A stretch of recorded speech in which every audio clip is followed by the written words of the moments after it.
Hello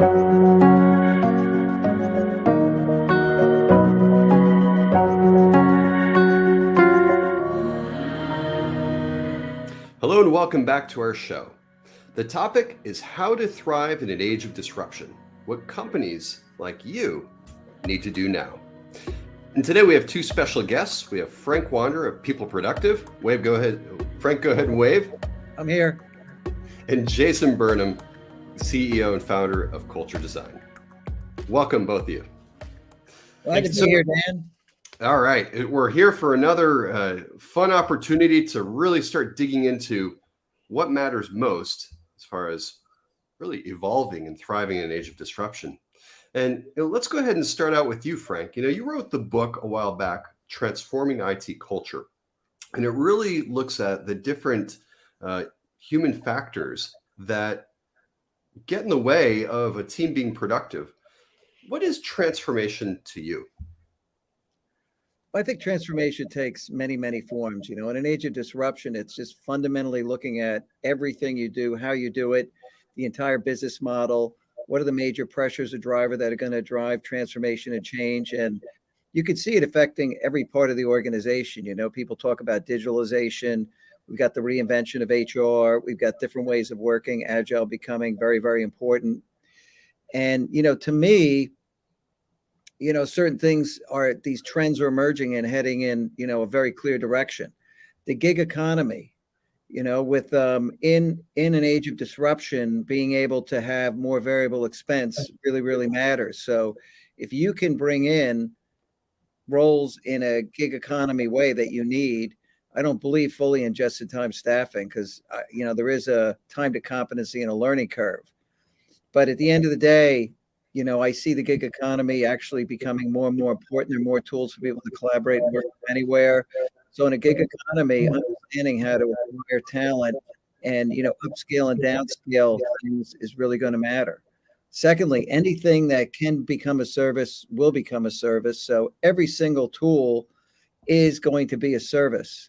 And when you buy things on a service basis, you pay by the drink. That means that your costs go up and down as you scale the company up and down, which is very, very important. You turn a fixed cost into a variable cost. And I think in an age of disruption, transforming, your company into a much more variable mindset is going to be very important because that's going to allow you to manage the dips better. And in an age of disruption, those dips are coming. There's just no question about it. It's very interesting what you say. I mean, it's quite the formula. You have services, the gig economy. Jason, what are some of your thoughts around the gig economy and how it really fits into transforming an organization? Yeah. So I want to take that question in combination with the initial question around what is transformation, right? And how do you think about transformation? Because Sure. I think we throw around the term transformation very loosely, right? Like when I think about transformation, it's to me, that's changing the way you do things, right? Like changing how something is done, shifting paradigms from current state to future state, right? And all too often people are talking about transformation when actually all they're really talking about is a new project, a new initiative, implementing a new technology platform, right? Transformation is how do you, not just about, especially when we talk, because also, let me clarify, transformation also has been co-opted completely by digital and technological transformation, right? Like when we throw around the term transformation, right, across industries, people think about it in the context of digital and technological implementation, but we should be thinking about transformation much more holistically and not just thinking about the systems, the tools, and the processes, but also the people side of change, right? How do we transform how we think about things? How do we transform how we approach our strategies? How do we transform how we approach decision-making? How do we approach collaboration? How do we rethink our departments and our functions? And then to your point, like what services do we need to have internally? Which ones can be contracted out? Who are individuals that we need to have on staff versus who we can actually bring in on contract? And so as we start to think about the gig economy, I think we also need to think about it in the context of what does that future of business look like and what human resources are going to be required on staff versus which ones could be outsourced or augmented with part-time employees, and what functions and roles will the gig economy best support? And I think that's really going to be the job of every single company, to really look internally and question it themselves. But I do feel that the more you can start to augment your staff with, gig workers, the more agile you can actually be, right? To be adaptive to any kind of disruptive change that may require you to either cut expenses or to shift resources into other areas of the business. So I think you have to really kind of think about it as twofold. I don't think we'll ever move to a full on, where every single employee is going to be, part-time or kind of operating in this kind of ad hoc way. But I do think the companies that can understand how to best manage those types of resources, whether it be full-time, part-time, or on a freelance basis, and doing so in a very in an agile way that kind of aligns to their strategic outcomes and what they're trying to accomplish, are going to be the ones that excel in the future. Sure. And, word on the streets and lots of my conversations is that teams, leaders are always working on a transformation. It's been 3, 4, 5 years they've been working on a transformation. Frank, do transformations ever end? Well, I think, we get back to your point of companies are working on transformations. Jason said it. What is transformation? Companies work on projects that are out of control for years. That's just a bad run project. That's not really a transformation. And I think there's incredible numbers of failed projects and programs and incredible numbers of failed transformations, because ultimately people don't come together in a very effective way across silos. People are protecting their turf. So we get back to the culture word, which is how effectively people work together across the company. Do they have a set of shared norms and values? Are they all heading in the same direction? Can they have candid conversations? Are they afraid about having a candid conversation? This is the friction that ultimately leads to decay and ultimately the breakdown of transformations and projects. So culture is really one of the most important enabling factors if you're going to actually transform your company. And Jason said it right. That's about really kind of rethinking and reinventing who you are and how you do it. And that touches every part of the fabric of your company. What should HR do? Should you go with a PEO to manage all the traditional stuff that is just an expense and buy that at the cheapest rate you can? They could do all the hiring, they do all the legal, they provide the benefits across a much larger block of employees because they're servicing many companies. So they've got better rates. And then HR can focus on making people really work effectively, the culture and the talent, because the future of HR is really talent and how effectively that talent is working. It's not acquiring benefits and doing things. Those are becoming just so commoditized.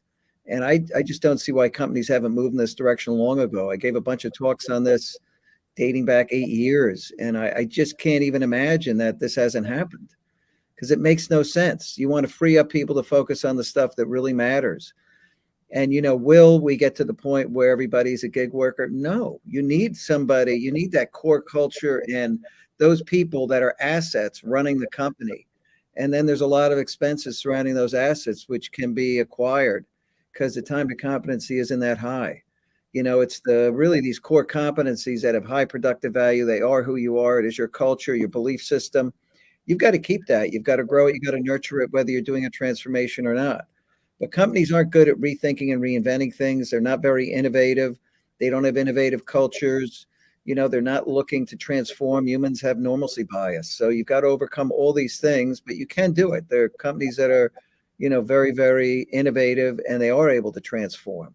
And you look at some of the big transformation successes, companies that really did succeed in taking the battleship and completely turning it around. Microsoft was all licensed software installed in the enterprise.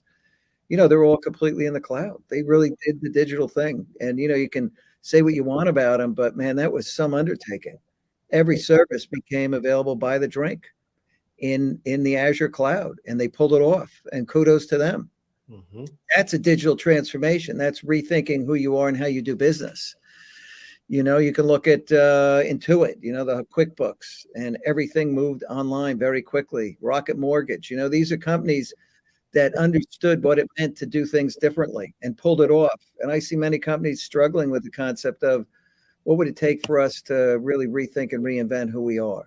Yeah, and actually, sorry, Frank. Go. I'm finished, Jason. Go ahead, Jason. Actually, so Dan, right to your question about our companies just constantly transforming, and I think I think companies need to start adopting a constant transformation mindset, right? Like, so actually, funny thing, I've stripped the word transformation from all of my collateral. I've stripped the word transformation from all of my training. And I'll tell you why, right? Because there's for a couple of reasons. One, a lot of times when people hear transformation, well, first of all, because transformation gets thrown around so loosely, right? To all the employees, when they hear transformation, it sounds so big. Like there's some big, massive change, like everything's going to be upended. There's going to be such a huge disruption to their work that it already naturally puts up the resistances, of the employees of like, oh gosh, another change, another transformation. Like, what do we have to do now? Right. So there's also just the fear and the anticipation of what's going to come with a transformation. And as we know, like most transformations aren't real transformations. So why scare the hell out of your employees if it's not a real transformation, right? Yeah. And then the other thing is, we are constantly transforming. And you know what constant transformation is? It's evolution, right? And so like I've started to replace transformation with evolution. And how do we continually evolve? Because it's a reframe in how we think about change. And it's because transformation comes with a start and an end. And, when we start talking about this age of disruption, there is no start and end. There's just constant states of change, right? And so it's like, and people need to embrace this kind of constant state of change. And what do we need to continually evolve in order to remain resilient, to remain competitive, right? To ensure that we keep our business performance high. And so it's really about directing the course of your cultural evolution more than it is your transformation. When I think about like transformation in the context of a cultural transformation, I think of it as, all right, this organization is not working. This culture is not working. It is toxic. Like we need to change over everything and how we do everything, our beliefs, our leaders, right? How they're mentoring, how they're managing. To me, that is a organizational transformation, but transformation in terms of technological implementations, changing over systems, right? Like those are more iterations, right? That you're embarking on to continually evolve to keep your competitive edge. So I would encourage leaders to rethink how they even think about transformation and this kind of context of change in this kind of start, stop, staying within our strategic fiscal plans and think like once we do it, we set it and we do it, we're done. And now we're great. Back to business as normal. And it's like, no, you're just constantly evolving. And so how do you continually evolve to make sure that you're staying competitive in the market?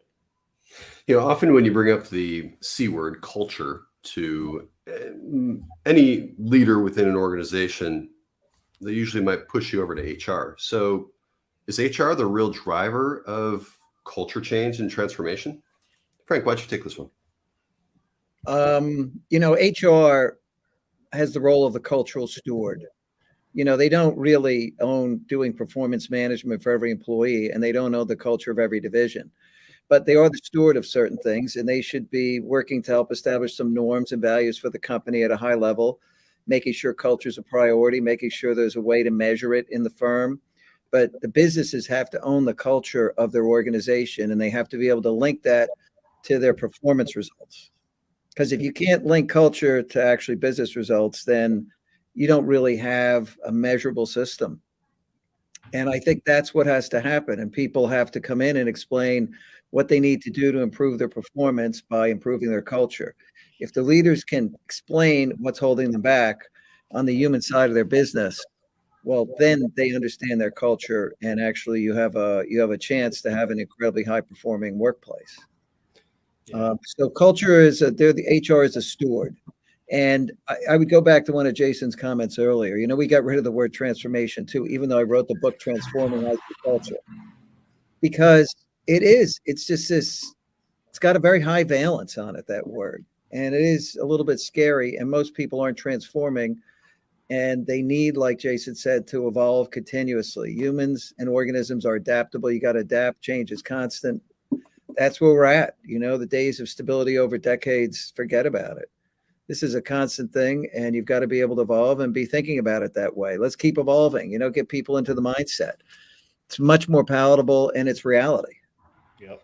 Now with that said, I would say the HR discipline does require a real transformation.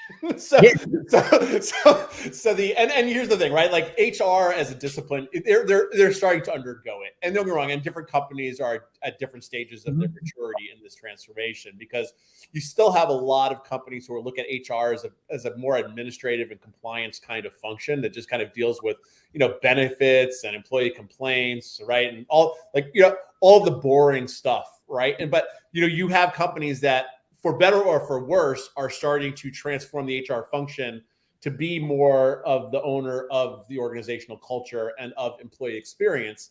However, HR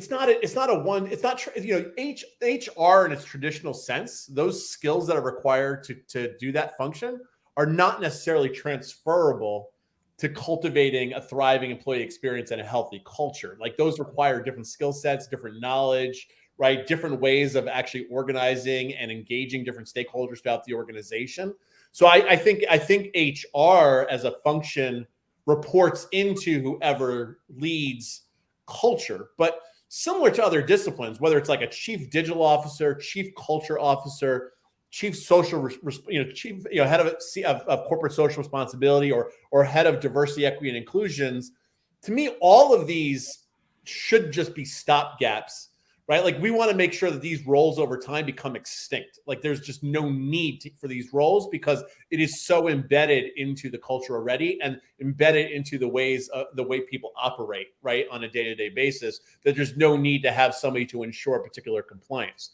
Now, with that being said, I do think HR has a good, they sit in a place who has a good vantage point on the human experience within an organization, right? To understand like why there's, employee engagement, disengagement, where there's pain points, unmet needs, where there may be friction.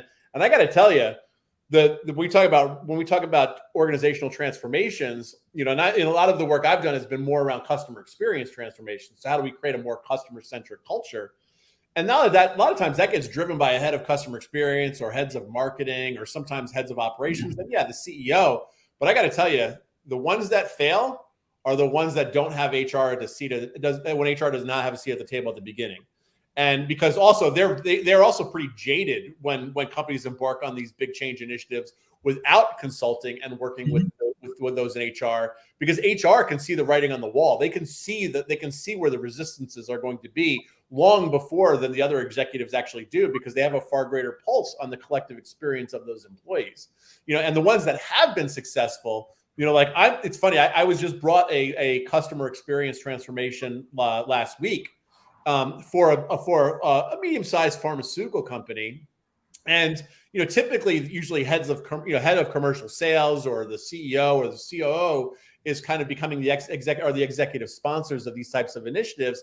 It was actually refreshing that the executive sponsors of this customer experience transformation was the chief HR officer and her head of diversity, equity, and inclusion. They're the ones actually leading the customer experience transformation, because the company themselves understood that in order for this to be successful, you do need to change ways of working. You do need to change mindsets. You do need to make sure that you are including those actors and stakeholders who are going to be directly affected by this transformation to be a part of the decision-making process. And so that, to me, is a good example of a company that's thinking about it correctly when they think about organizational transformation and what does it really mean to the people side of change. It's such a great point, and it's so refreshing to hear that there are good companies out there that are actually doing this, or forward-thinking organizations. So, Jess, I'm going to stay with you for a minute. How do you ritualize the right behaviors to drive a transformation? And Frank, we'll go back to you after. Sure. But Frank, you had mentioned it's really important to tie culture, human behaviors directly to business performance. So how do you actually do that? Jason, you want to take a crack? So creating rituals, right? Like that is, that's a big one, right? Like it's a small question, but it's a big answer, because there's a saying in change management: one change at a time over time. Because there's only so much that people can handle, like so many new things that people are going to be able to digest, process, and then be able to implement, right? Like, and don't quote me on the stats, but what is it? It's like if you tell me what I need to do, I might remember 25% of what you told me. If you show me what if you show me what to do, I might remember 50% of it. If you show me and then immediately put it into practice, I pretty much can retain 100% of it. So I think also what companies need to do in terms of creating rituals, one, really determining like, well, what's the purpose of these new rituals? Let's just use a good one. Actually, I'm going to use two, right? So let's just say adopting new types of behaviors, right? We've created values. Now there's new behaviors. We want different functions to incorporate. And so let's just say there's like 5 key behaviors that we want people to adopt. Now, how we enculturate people to adopt those behaviors is a combination between, one, the overall communications, right? And not just the corporate communications and the signs on the walls, right? But like, what are managers saying to employees, right? Like, how are they coaching and mentoring their teams? When we talk about rituals, the first one is helping managers to have daily huddles with their teams, right? Like daily huddles, or at least weekly team huddles, should be a ritual to keep everybody aligned to what the strategic goals are, right? What the purpose is, what the roles and responsibilities are of that particular team, right? What does it mean to contextualize, whatever these strategic outcomes are to the day-to-day activities of the team? And then in terms of adopting those new behaviors in support of all of those overarching communications, aligning to a learning and development, platform that aligns that. So I'll give you a great example. Like when we embark on customer experience transformations, there may be a whole overlay of corporate communications that kind of communicate the change, the value of the change, visualizing the change. But then we directly align that to like a monthly cadence of like learning and development, right? So like each month might have a particular theme, right? So if there's like 5 behaviors we're trying to adopt, those 5 behaviors, each one might get a theme for a month, right? And that particular theme, you'd go deep. So there would be learning programs around it, communications to continue to support it. The CEO would be talking about it in town halls and big addresses. Managers would be, their managers would have it, at the daily huddles level. And also this would trickle down into performance management and how you're holding people accountable and making sure that you are rewarding and recognizing those behaviors when they do show themselves, so that people can really visualize what it looks like in practice, right? And then continue to reinforce it and do that, month over month over month in order to enculturate it into the organization. But it is a multi-pronged approach, and it's not a, it's not of like, this is great. We've put this document on the shared drive. We'll send an email out. Everybody should know how to do it now, and we're good. On to the next transformation, right? Classic. It's crazy that you mentioned this, Jason, because I just got off a call this morning with someone who said, "Oh, yep, we just put everything in the LMS and we take the kiosk approach, and everyone's just going to drop what they're doing, and they're going to go right into the LMS and do what they have to." It doesn't really work that well, does it? No, it does not work that way at all. Especially now. I mean, when you consider the amount of things that people have on their plate, that is why doing these types of cultural assessments become so important, right? To understand what the underlying beliefs are, where those resistances are, where there's stigmas, right? Just knowing what people are dealing with on a day-to-day basis right now, what their current workload is, what other change initiatives are going on around the organization that impact individuals, right? It's like there's just we're placing a lot of burden at the individual level within organizations frankly, executive leaders really need to reevaluate, right? Because honestly, I think they're really pushing. To me, they're really they're pushing off a lot of their own responsibilities onto middle management, right? When in actuality, executive leaderships need to be transforming how they conduct business, and that is something that many executive leaders, frankly, I will say this: they don't have the courage to do it. They just don't have the courage to do it because they're so concerned about shareholder value. Sure, absolutely. Jason, you mentioned a couple of really important things. And actually, Frank, I'll let you take this one. But first of all, it's important to assess an organization, find out what's happening underneath the waterline, so to speak. But also, Jason mentioned that a lot of executives will delegate down to middle management. But we all know that first-line middle managers or first-time middle managers may have been great engineers or ops or salespeople, but they lack the human skills to lead people. So how does this all play out as far as ritualizing the right behaviors to be productive? And how do you do that? Well, you can't be riding the elevator as an executive saying, "Did you have your daily huddle?" Oh, you didn't? Didn't you see the sign in the elevator? I mean, the reality is that they've got to be doing it. These have to be habits that they take on, and they lead by example throughout the organization. So They've got to communicate why it matters. They've got to be able to drive organizational energy up and down with their communication. They've got to be able to create strategic trust. They've got to explain what they're doing and why they're doing it. And they've got to model that behavior so that it takes hold. You can't have that permafrost layer where up here they're doing something different, but yet requiring everybody under them to act in a different way, because people don't do what they say, they do what they do. So the most important communication is modeling what it is they expect from other people. They should be the ones living the values. They should be explaining what it is they expect, and they should be doing it themselves. And that's how you replace one set of habits with a new set of habits, because an organization is a set of habits. And, they have ways of doing things. They're locked into these habits. We're going to meet, on this day every month to do X. And so it's creating a new set of habits and making some room for this. You can't have people 110% busy and 50% productive and expect, the place to really be able to change very much or very quickly. So you've got to make room. They talk about meeting madness. No one addresses and fixes meetings. Interruptions constantly all day. No one fixes it. Yet these things are so unproductive. And it's up to the executive leaders to change how the company modulates itself and works. And they could do it. They could change the whole company very quickly. There's nothing more powerful. There's no higher return on the time they're going to invest than doing things that have an org-wide impact, changing the culture. I mean, these are huge, obvious things they should do. And it just goes on and drags on forever because they just let it languish and say, hey, go fix that. No, you fix it. Take 10 minutes and think about it and, structure something and then spend time with your leaders to figure out how to make it happen. Yeah. It's crazy. And also, I would, I think the incentive structures need to change, right? So, I say it's one thing to say when I say courage, but the other thing is follow the money, right? Like when you look at a lot of executives, a lot of executives are being hired with the expectations of that new hire, and then their commitments are all around hitting certain financial goals, like within the first 2 years of them coming on board. Right. And they're doing so based on like legacy ways of managing business and managing people and how to transform organizations to achieve greater profitable return. And frankly, it's going to take the courage of leaders to say, hey, we need to incentivize people different. And you know what? And starting with me, because we need to start looking at like focusing more on long-term sustainability and less on just short-term gains.